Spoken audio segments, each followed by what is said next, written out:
All right, hello everyone, and welcome to Diary of a Professional Tennis Coach. Mark and Candy finally again sitting back to back with the USTA Billie Jean King National Tennis Centre behind us. Mark, let's get with you first because we haven't really talked a lot about what's going on in your life and with Magda. Let's start from Wimbledon. What's happened since Wimbledon for you?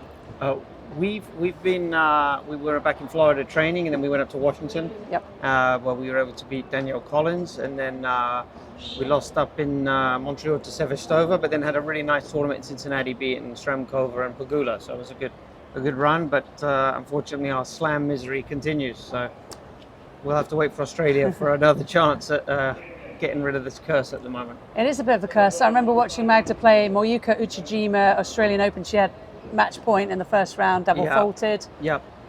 What's going on? Is it a mental block? It becomes mental. I think it starts physical, but then after you have 5, 6, 7 in a row, then it gets tougher. It doesn't get any easier to fix it. And honestly, Kessler is really on paper as well. She's supposed to beat us, right? She's a seeded player, so it wasn't an easy match anyway. So unfortunate, but we just keep going.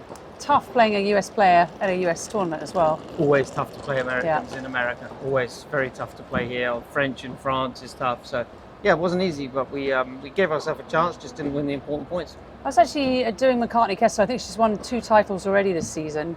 Has come from the University of Florida. Yep. Do you think that the college way is the way to go now for women as well as men? No. Really? No. I think if you're going to be, she's the exception to the rule. I think that I did some research on this. About 1 player a year comes out of college tennis to become a top 100 player. So if you're looking to become a professional female player, it's still better to go the traditional route of juniors and then going into the pros. But for the majority of 99% of players, absolutely college is the way to go. Okay. Yeah. Just on your lifestyle, I'd love to know how Magda approaches a match. Like if she's playing, I don't know, what were you on against McCartney Kessler? It was quite late, wasn't it, in the day? No, we were first match. First match on. So that's an 11 o'clock start. So how many hours in advance would you get here? So we wake up about maybe 6. We're on site here by, we warmed up at 9, so we were on site by about 7:45. So we left the hotel about 7 a.m. to get here for 7:45, and then warm up, start in the gym with a warm up, stretching, etc., mobilization, and then on the court for practice and warm up at 9 to 9:30. And then after that, gives her an hour and a half. She likes to eat between, whether it's usually her favorite is some bread and butter with honey. Okay. And then that's her go-to, and then it gives her enough time a lot of the players have to retape fingers, feet. Shower, change, and then so we like to do that. Have you breakfasted already at the hotel? Yes, she'll eat breakfast at the hotel before we leave, and then when we get on site, she'll just immediately start mobilization and then on-court practice, and then eat again. Okay. It's a big thing for the girls to know their own bodies as well, with how much food they need to eat, how close to the match time, etc. It seems like the first round matches, particularly on the WTA side, everyone was really, really nervous. It was something that Madison Keys talked about in her losing effort to Zarazua. Yeah, and it's surprising because she won a slam this year, so you think she might be, but nobody's immune to it. I know people that know Rafa or Novak, Roger, all these guys are going through the same thing. So I think, and maybe for the women it's a little tougher because you only have 2 sets to settle in rather than 3. Novak can afford to lose a set like he did yesterday. And still win the match, but with the women, that's you're 50% of the way home if you win. So, nerves are for everyone. How do you combat that? Because it seems like maybe second round, third round you settle down, but the first round is the hardest. So how do you as a coach settle your player? Well, right now, I don't know if I'm the best person to ask because it's not working, but when we've had success in the past. You need a hypnotist. Yeah. They have their routines, and look, all of these matches that we've lost in slams, it's a point here and a point there. Yeah. It's not like you need to change a whole lot. It's just a couple of points. And like you said, by the 3rd round, 4th round, it's automatic. You don't have to do anything. So it's the really tough part is winning these first couple of matches. You have to remember, don't you, that you got to the semi-finals with Magda at the Australian Open a couple of years ago. So it's possible. It's possible. Let's talk about Coco Gauff, the biomechanist that she's brought in, Gavin McMillan. That's been kind of the talking point around commentary. What do you think about that, bringing a specialist on? And I don't know if you saw, but Aryna Sabalenka in her press conference, she was asked about him and she said, no comment. See, for me, my understanding of the situation, I'm not that up on what exactly he is, but he's not a tennis coach per se. Correct. He's more of a biomechanics specialist that works in a variety of sports. Yes. And he's worked with Sabalenka on her serve and getting over the yips. But when I read about her time with him, when I've read about what she felt fixed her serve, her answer was, for me, what I read was that it was more, I just went and served a lot on my own and hit thousands of serves. I don't think there's a magic formula. Maybe he's really great. I don't know him, so I can't comment, but I would be very surprised if someone's going to come in and make big changes to the serve. I think from what I saw in her first round, she served maybe 10 or 11 double faults, but it seemed to me that the number was a little bit down from normal. Yeah. But it also seemed to me that she had taken a lot of speed off the serve. Definitely. So you're going to probably by default then put more serves in play. Yeah. Yeah. So I don't know if you can attribute a fewer double faults to his work immediately, but he needs time to see. But I think there's certain people in the tennis world I would go to in order. I don't think that the mechanics of her serve are necessarily the biggest issue with her serve. I would look at, the thing that people forget in tennis is all that matters is which part of the ball you touch. Yeah. And that's the key, right? You can be in any position you want. You can have all these different styles and techniques in tennis, but what's important is your contact point. And for me, her mechanics aren't awful. She's got decent tennis fundamentals on the serve. So for me, the mechanics can improve, but that wouldn't be where I would be focusing. But we'll see how it works. She did say it was a tough time because he came up as available and she booked him right away. She would have rather started off as a 500 rather than a major tournament that she has won before. And your thoughts on the Taylor Townsend incident? That was interesting with Jelena Ostapenko. I don't know if you saw that. Yes, it's been a bit of a talk this morning. I think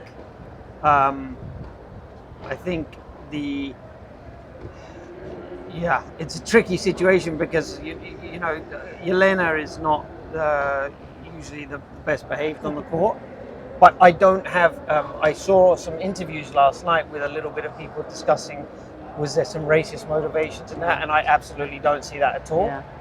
For me, she said what she thought, but there was no racial motive behind it, and I am no defender of Jelena Ostapenko, but I think that's people trying to find a story out of nothing there. Sure. Taylor handled it well, didn't she? Yeah. 'Cause at the end, she said, I'm not sure what the intention was. Apparently, there was a net cord that Taylor didn't apologise for. And Taylor said, well, that was my right not to apologise for. You shouldn't get so triggered, essentially. Yeah, I think I think that's why I appreciate girls, American players especially, Emma Navarro, Jessica Pegula, Alison Risk, for example. These girls that handle themselves with such class all the time. I think it's the right thing to do to make an apology, but you don't have to. Yeah, sure. You don't have to, but is it the right thing to do? Yeah, I would. I encourage Magda to do it because I think that's part of the sport, and you see it in other sports. You see whether it's in snooker or whatever it is, you see these players apologizing for luck, but she didn't have to. Yeah, but right. She's not obligated to, but I think it is the right thing to do. You see Novak doing it, you see Roger and Rafa. So I think Jelena has a point, but there was definitely no more to it in my mind than that. She got a bit triggered, didn't she? And again, Sabalenka said she spoke to Alona, as Jelena's friends call her, and said that she just will get better at coping with these emotional situations, of which there are many. There's a lot of emotions on the court, especially right then in that match. It's tough playing an American in America anyway. Any final thoughts, Mark, just on how the US Open has been this year? Are you pleased with everything, the way it's gone, apart from the result? No, it's been very, very good. I'm looking forward to the new building being completed here that we're sitting in front of. I think that's in another 2 years. Yes. There's a big garage, isn't there, coming up? Well, now it is, and then it's going to get bigger. Let's see if we can show everybody. This is what we've got at the moment. It's just a big garage that's resurrected in the last 12 months or so. Yes, I believe it's going to be become the new player area. Yeah. Obviously, Cincinnati's kind of become the gold standard now for everything. So, I think it's good. I think that the commentary has been poor. You want my honest opinion? And I'm not talking about present company accepted. I don't listen to your world feed, but I think that the commentary has a real problem. I think this is something that's hurting tennis a lot. Tell me more. Why do you think that? Well, I think that a lot of the commentators here, and I find this especially true in the States and in England, the commentators are they're part-time commentators in that they only follow the tennis for the 2 or 3 weeks of the US Open, so they're not aware of all the players. They don't know how to say the names, which I find to be very unfair. That if you're getting paid all this money and you can't pronounce names. Yeah, because there's plenty of us actually that know how to pronounce the names. There's plenty of advice that can be given. Yeah, and they don't research a lot of the players. I think the American commentary is so biased. I'm watching Coco against Ayla Tomljanovic the other night. It was really biased commentary, which is disappointing. And I just find that the insights are often are very poor. And in tennis, the thing that's going to sell the sport is a commentary. Yeah, you know, if you turn in to watch boxing, or you turn in to watch UFC, or these sports that rely so much on pay-per-view kind of things, the way they structure their tennis, their sport is very, very much based on having great commentary and excitement. And that's what tennis is really lacking right now. So when I turn it on in the evenings to watch ESPN, I think it's time for them to do some looking in the mirror. Yeah, we'll see if they do. Yeah, we'll see if they listen. Thanks, Mark. What's next after this? You've got doubles here, but doubles here tomorrow, and then Mexico for a 500 before the Asian swing. Yeah, good. I think I'm on Guadalajara for a few days, and then may see you in Tokyo, or are you doing Beijing? We will do Beijing and Tokyo. Oh, perfect. So I'll see you there. All right, thanks, Mark. Thank you. We'll do another Diary of a Professional Tennis Coach very soon. Thanks for watching. Thanks, everyone.